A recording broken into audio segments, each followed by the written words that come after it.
digunakan untuk melakukan perundungan atau bullying secara 6% menjadi 159 anak menjadi korban bullying.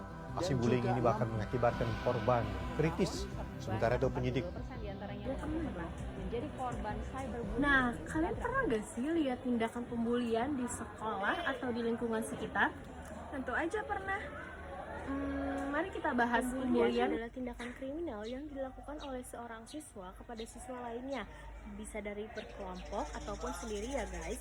Dan juga pembulian itu adalah tindakan kekerasan yang dilakukan seorang siswa untuk memenuhi egonya sendiri, dan mereka tuh gak peduli dampaknya apa, mereka cuma memperdulikan kesenangan mereka itu bisa terpenuhi kepada orang lain gitu.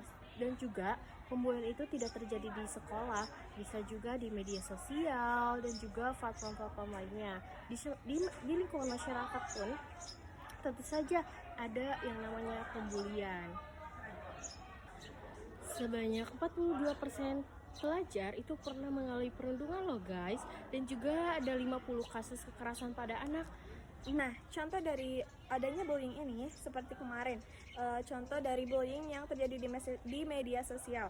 Kemarin itu pas bulan puasa ada konten kreator yang dirinya bilang kalau sahur itu mengganggu waktu tidur, padahal tidak. Nah, dari sana terjadinya keviralan dari konten tersebut. Terus banyak juga netizen yang bilang katanya semua itu salah, tidak benar. Tapi dengan di komen-komen itu netizennya pada bilang yang fisiknya, padahal yang dari kesalahan itu sikap dia yang bikin salah, bukan dari wajahnya ataupun fisik dia. Tapi netizen di sana malah pada meng-hate dari fisik Cut Rizky itu.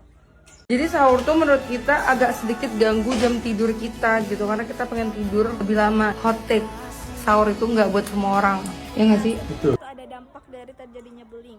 Kalian semua pasti sudah tahu kan kalau bullying itu pasti bakalan berbekas bagi pelaku maupun korban. Nah, di sini saya akan penjelasan tentang dampaknya. Yang pertama itu dampak bagi para korban. Dampak bagi para korban ini bisa terjadi di kesehatan mentalnya ataupun kesehatan fisik yang dia alami.